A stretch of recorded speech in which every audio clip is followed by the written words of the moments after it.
À la une de l'actualité, nouvelle violence à Nairobi au Kenya après 2 semaines de calme. Au moins 3 personnes ont été tuées pendant que la police réprimait une manifestation de l'opposition ce vendredi. Crise au Togo, la mobilisation populaire ne faiblit pas. Ils étaient des milliers à battre le pavé dans les rues de Lomé et d'autres villes du pays jeudi et vendredi pour réclamer le départ du président Faure Gnassingbé. Et puis le président ivoirien Alassane Ouattara a déclaré ce vendredi qu'il était temps que le président zimbabwéen Robert Mugabe cède son fauteuil à une nouvelle génération.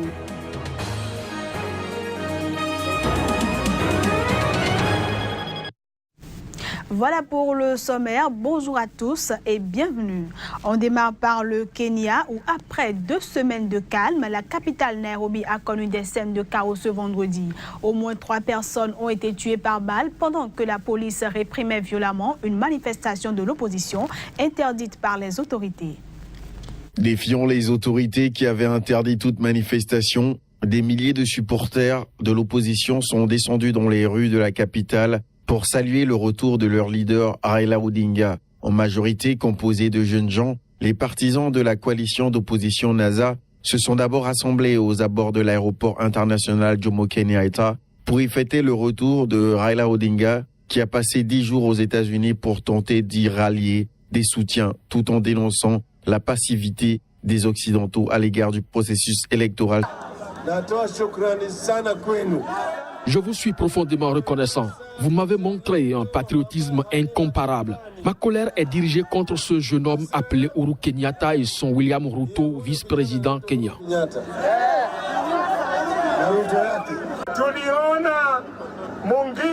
Nous avons vu des Mungigi nous attaquer avec des armes blanches. Nous disons non, nous ne voulons pas de guerre au Kenya. Nous voulons un leadership digne de ce nom dans la République du Kenya.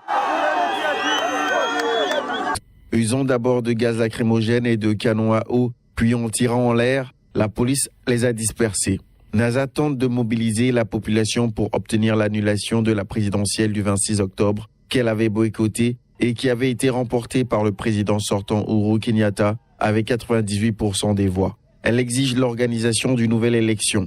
La Cour suprême doit se prononcer lundi sur 2 recours déposés par un homme politique et par des membres de la société civile qui vise à obtenir l'invalidation de cette seconde élection. Si la plus haute juridiction du pays va dans leur sens, une 3e élection devra être organisée dans les 60 jours. Sinon, le président Kenyatta sera investi le 28 novembre.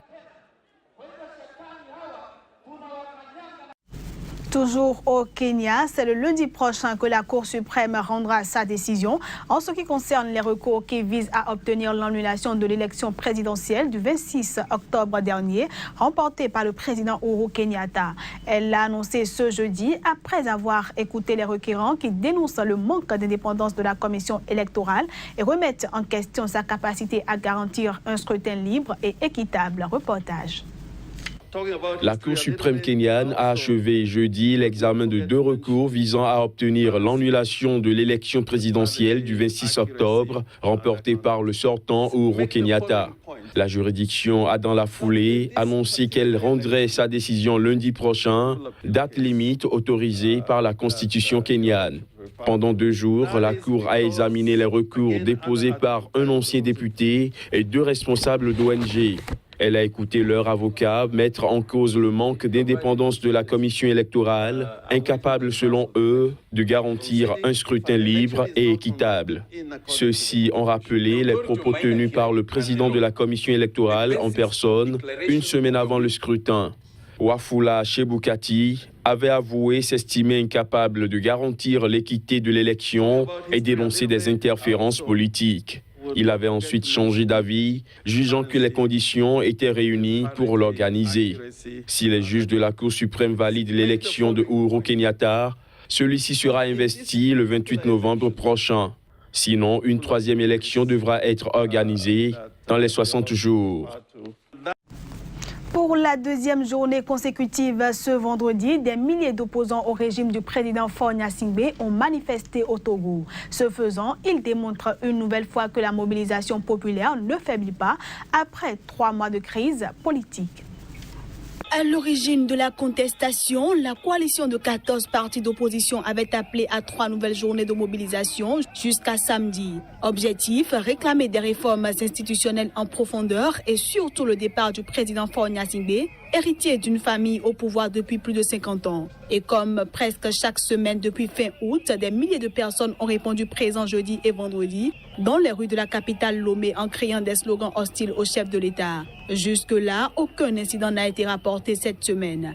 Mais les manifestations des dernières semaines avaient fait au moins 16 morts, dont des adolescents et 2 militaires lynchés par la foule, et de nombreux blessés au cours d'affrontements avec les forces de l'ordre, notamment dans le nord du pays. Engagés dans un bras de fer, pouvoir et opposition ne cessent de se renvoyer la responsabilité des violences, malgré de multiples tentatives de médiation par les chefs d'État d'Afrique de l'Ouest. À ce propos, le chef de l'État guinéen et président en exercice de l'Union africaine, Alpha Condé, a annoncé ce jeudi qu'il recevrait prochainement l'opposition togolaise pour tenter de trouver une issue pacifique à la crise après avoir rencontré son homologue togolais ces derniers jours.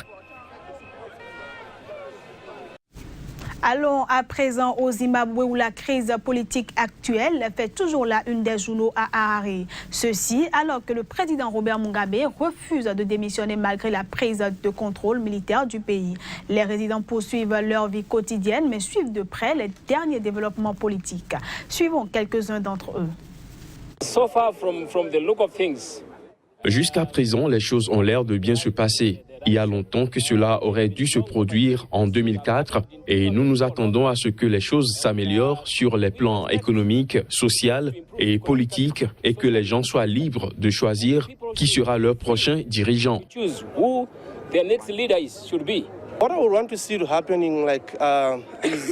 Ce que je voudrais voir se produire, c'est la continuité de la paix parce que tout ce que nous voulons en tant que Zimbabwéens, c'est la paix. Nous voulons simplement être en paix, nous ne voulons pas la guerre, nous ne voulons pas la guerre civile, nous ne voulons rien de ce qui est lié au fait que nous n'ayons pas la paix. Nous, les Zimbabwéens, sommes des gens très travailleurs, nous faisons nos affaires, les choses ne sont pas faciles au Zimbabwe, c'est très difficile de vivre au Zimbabwe, mais vous voyez que nous survivons, alors ce que nous voulons, c'est la paix et nous voulons que les choses aillent bien. We want peace and we want things to be okay with us. I know that people they endorse maybe our former. Je sais que les gens approuvent peut-être notre ancien président ou notre président actuel, mais certains d'entre eux l'ont fait par crainte pour leur vie, par crainte de se faire tuer ou arrêter, quelque chose du genre. Mais actuellement, quand je regarde la situation au Zimbabwe, je pense que c'est la meilleure chose qui puisse arriver.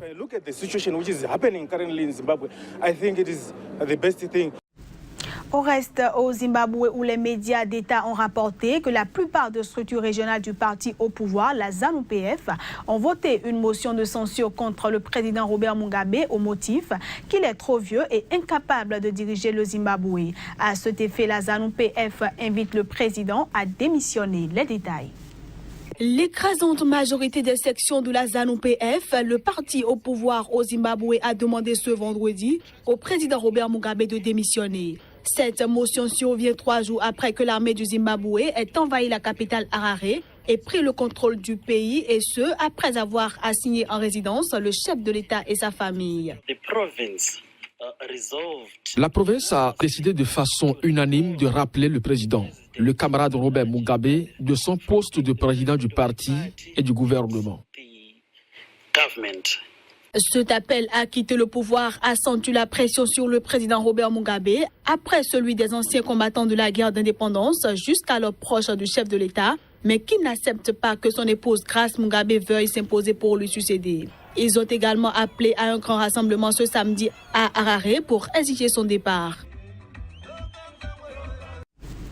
Ce journal se poursuit depuis la Côte d'Ivoire et sans faire allusion à un coup d'État. Le président ivoirien Alassane Ouattara a déclaré ce vendredi qu'il était temps que le président zimbabwéen Robert Mugabe cède son fauteuil à une nouvelle génération pour ainsi pouvoir quitter ses fonctions dans la dignité. Le chef de l'État guinéen, Alpha Condé, président d'exercice de l'Union africaine, a dénoncé jeudi un coup d'État et a exigé le retour à l'ordre constitutionnel au Zimbabwe. Des propos qui contrastent avec les propos du président ivoirien Alassane Ouattara.